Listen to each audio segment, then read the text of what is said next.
Ma collègue s'est attribué le mérite de mon projet, alors je l'ai laissé le présenter sans les fichiers clés. Je m'appelle Clara, j'ai 34 ans, et ma collègue a essayé de me voler le plus grand projet de ma carrière, juste sous mon nez. Avant de vous raconter comment je l'ai laissé entrer dans une salle de réunion et présenter mon travail à toute l'équipe de direction, dites-moi d'où vous me regardez dans les commentaires. Elle souriait toujours. C'était la première chose que l'on remarquait chez Emma, un sourire éclatant, large et confiant, capable de charmer un serpent. Elle était la coqueluche du bureau, et moi, j'étais celle qui faisait le travail, dans son coin. Dans le coin de cette salle de réunion stérile aux parois de verre, je la regardais glisser entre les cadres, rire à une blague d'un directeur, toucher le bras de notre manager, Marc, d'un air rassurant. Il l'adorait. Il voyait son énergie, ses mots à la mode, sa confiance. Il ne me voyait pas, caché dans mon coin, l'architecte silencieuse de la chose même qu'elle s'apprêtait à revendiquer comme sienne. Elle pensait que c'était sa scène. Elle n'avait aucune idée que j'avais écrit le scénario. Pendant 4 mois, ma vie avait tourné autour d'un projet au nom de code, Chimera. C'était un modèle logistique piloté par l'IA qui devait complètement réorganiser la chaîne d'approvisionnement de notre entreprise. Ce n'était pas juste un projet, c'était mon chef-d'œuvre. Mes empreintes étaient sur chaque ligne de code, chaque modèle de données, chaque algorithme prédictif. Je me souviens des nuits alimentées par du café réchauffé et le vrombissement des serveurs, à esquisser des structures sur un tableau blanc jusqu'à ce que mes mains soient tachées d'encre de marqueur. Je me souviens du frisson lorsque le script Python a enfin fonctionné sans erreur à 3 heures du matin. C'était une partie de moi. Mon collègue Ben, un analyste de données aux yeux aussi vifs que son esprit, voyait souvent ma voiture sur le parking tard le soir. Un soir, il m'a apporté une tasse de thé, regardant par-dessus mon épaule un enchevêtrement complexe de code. Il a laissé échapper un petit sifflement. « Cette logique, c'est ta patte, Clara » a-t-il dit. Personne d'autre dans cette boîte ne construit une structure aussi nette. C'est brillant. Il était le seul à voir le vrai travail. En réunion, c'était une autre histoire. Je me souviens d'une, il y a un mois. J'essayais d'expliquer un point de données crucial, mais Marc, mon manager, a agité la main avec dédain. Super, Clara, on reviendra sur les détails techniques.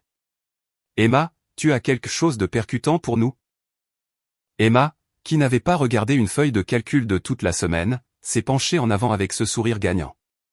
Je pense que nous devons tirer parti de la disruption synergique, avait-elle dit, enfilant des mots à la mode comme des perles. Marc avait rayonné. Exactement. C'est la vision d'ensemble dont nous avons besoin.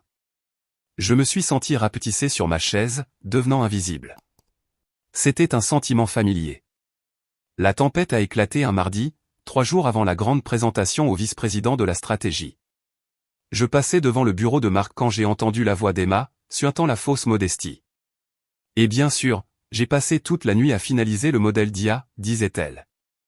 C'était une bête, mais j'ai finalement réussi à le dompter. Je me suis arrêté net. Le gobelet en plastique dans ma main me semblait incroyablement lourd. Mon sang s'est glacé. Elle récitait mot pour mot les conclusions clés de mon rapport de synthèse. Mes conclusions. Mes nuits blanches. Ma percée. Et Marc buvait ses paroles. Travail incroyable, Emma. Le VP va être époustouflé. J'ai senti une bouffée de chaleur m'envahir la nuque, mais sous cette chaleur, il y avait une couche de glace. Ce n'était pas seulement de la colère, c'était une clarté terrifiante et absolue.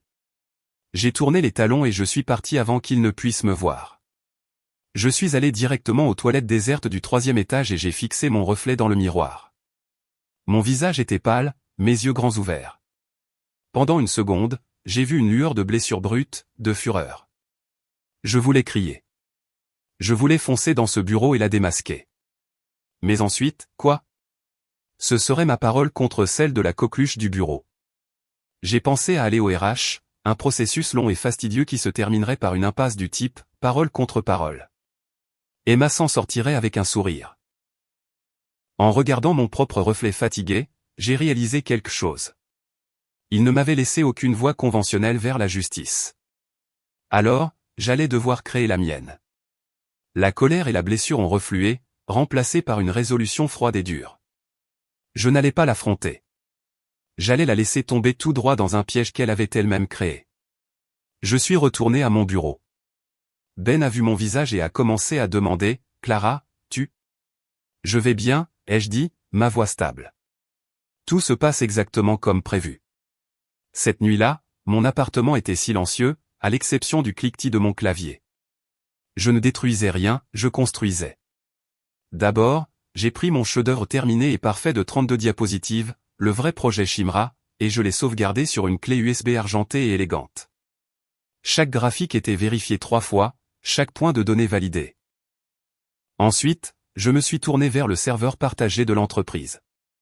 Je savais qu'Emma était paresseuse. Je savais qu'elle copierait simplement la version qui s'y trouvait quelques minutes avant la réunion. J'ai ouvert le fichier de présentation sur le serveur. C'était mon brouillon de travail d'il y a une semaine, plein d'idées, mais les données de base étaient incomplètes. Les graphiques portaient la mention « placeholder », les analyses clés menaient à des impasses. Cela avait l'air plausible à première vue, mais s'effondrerait à la moindre analyse. C'était le piège parfait. Mon dernier geste était ma police d'assurance. J'ai ouvert mon email, joint une copie protégée par mot de passe de la vraie présentation finale et l'ai envoyée à Ben. Objet, sauvegarde finale projet Shimra. Salut Ben, je viens de finir la présentation finale pour demain. Je joins une copie protégée par mot de passe au cas où. Mes nerfs sont à vif, ah. On se parle demain. Clara. J'ai cliqué sur « Envoyer ».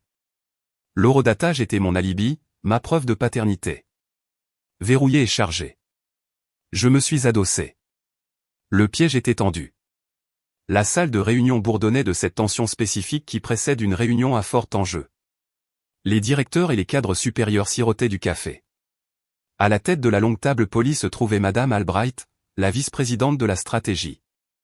C'était une femme qui ne perdait pas de temps en sourires ou en bavardage. Sa seule présence imposait le silence. Emma se tenait au pupitre, rayonnante de confiance. Elle m'a jeté un petit regard apitoyé en branchant son ordinateur portable. Le spectacle allait commencer. Bonjour à tous, a-t-elle commencé, la voix claire. Les premières diapositives se sont bien passées.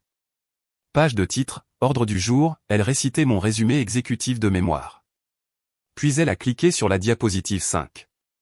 Celle qui devait montrer l'analyse du problème principal. Le graphique qui est apparu était un fouillis de données fictives. Le titre indiquait « Insérer les données logistiques du T3 ici ». Une lueur de confusion traversa son visage, mais elle tenta de continuer malgré tout. Donc, comme vous pouvez le voir, les données indiquent des défis importants. Elle a cliqué à nouveau. La diapositive suivante, censée détailler l'architecture du modèle d'IA, n'était qu'un titre et une boîte vide. L'atmosphère dans la pièce a changé. Le faible bourdonnement des conversations s'est éteint. Le sourire d'Emma commença à paraître crispé. Elle transpirait visiblement maintenant, bégayant en essayant de bluffer pour s'en sortir avec des concepts qu'elle ne comprenait pas. Madame Albright, qui avait observé sans expression, a finalement pris la parole. Sa voix a percé le silence gênant. « Excusez-moi, Madame Davis. » Emma se figea. Le dossier que j'ai reçu mentionnait un modèle Python fonctionnel et détaillé. Ceci semble être une version préliminaire. Madame Albright baissa les yeux sur le papier devant elle. Il est écrit ici, a-t-elle poursuivi, sa voix dangereusement neutre, que Clara Anderson était l'analyste de données principale qui a développé ce modèle. Toutes les têtes dans la pièce se sont tournées vers moi. Les yeux perçants de Madame Albright m'ont trouvé dans mon coin. Madame Anderson, peut-être pourriez-vous nous éclairer à ce sujet? J'ai pris une lente inspiration. Oui, je peux. Je me suis approché du pupitre, j'ai sorti la clé USB argentée de ma poche et je l'ai branchée calmement. Ce faisant, Emma m'a lancé un regard de pur venin. Je l'ai ignoré. Ma présentation est apparue à l'écran. 32 diapositives d'un travail impeccable, détaillé et irréfutable. Je ne me suis pas contenté de lire les diapositives, j'ai raconté l'histoire derrière les chiffres. Quand un directeur a posé une question difficile sur les données aberrantes, j'ai répondu sans hésitation. Excellente remarque, monsieur, ai-je dit, ma voix claire et confiante. C'est le résultat du script personnalisé que j'ai écrit pour gérer les données anormales, qui résout précisément ce problème. Ce script n'était probablement pas intégré dans la version préliminaire sur le serveur. Je n'ai pas eu besoin de pointer du doigt. Je n'ai pas eu besoin de dire qu'elle était une fraude.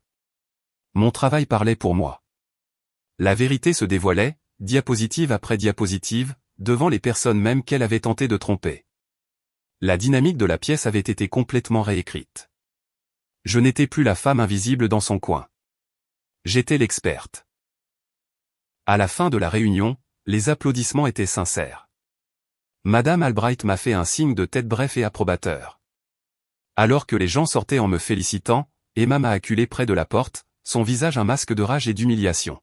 « Pourquoi tu m'as fait ça » a-t-elle sifflé, la voix basse et tremblante. Je l'ai regardée, non pas avec colère, mais avec une étrange sorte de pitié. « Je ne t'ai rien fait, Emma » ai-je dit calmement. « J'ai simplement présenté le travail final. C'est toi qui as choisi de présenter un brouillon. » J'ai fait une pause, laissant le poids de l'instant s'installer entre nous. « Tu n'as pas seulement essayé de voler mon projet, » ai-je dit, ma voix baissant jusqu'à un quasi-murmure. « Tu as essayé de voler mon avenir. Je t'ai simplement donné celui que tu méritais vraiment. » J'ai soutenu son regard une seconde de plus, puis j'ai tourné les talons et je suis parti sans me retourner. La conversation était terminée. La limite était tracée, de façon permanente. Le changement au bureau a été immédiat et sismique. C'était comme si un sortilège avait été rompu. Les gens ont commencé à venir à mon bureau, à me demander mon avis, à m'inclure dans les conversations. Marc, mon ancien manager, n'osait même plus me regarder dans les yeux.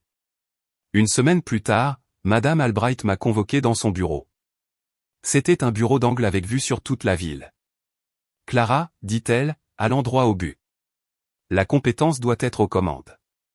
Je vous nomme responsable officiel du déploiement national du projet Shimra. Vous me rendrez compte directement. » Le lendemain matin, un email à toute l'entreprise annonçait la démission d'Emma, avec effet immédiat.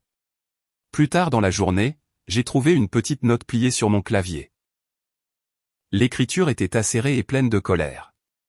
Ce n'était pas des excuses. C'était quelque chose de plus honnête, de plus amer. Il y avait juste écrit « Tu avais raison. 6 mois se sont écoulés depuis ce jour. Je dirige maintenant une équipe qui s'appuie sur les fondations du projet Shimra. Parfois, au milieu d'une grande présentation, debout devant la haute direction, je pense à cette note. Je l'ai toujours, non pas comme un trophée, mais comme un rappel. Un rappel que la voix la plus forte n'est pas toujours la plus juste, que parfois, la seule façon d'être entendu est de laisser son travail parler de lui-même. Il m'a fallu du temps, mais j'ai finalement appris cette leçon. Et dans le doux vrombissement des serveurs et la logique nette de mon code, mon travail parlait désormais dans une langue que personne ne pourrait plus jamais voler. Merci beaucoup d'avoir écouté mon histoire. C'est une histoire folle, je sais. Je suis curieuse. Est-ce que quelqu'un a déjà essayé de s'attribuer le mérite de votre travail? Et comment avez-vous géré la situation? Dites-le moi dans les commentaires ci-dessous, j'adorerais lire vos histoires. Et si vous avez aimé, n'hésitez pas à laisser un like et à vous abonner pour plus de contenu. Ça aide vraiment la chaîne. On se retrouve dans la prochaine vidéo.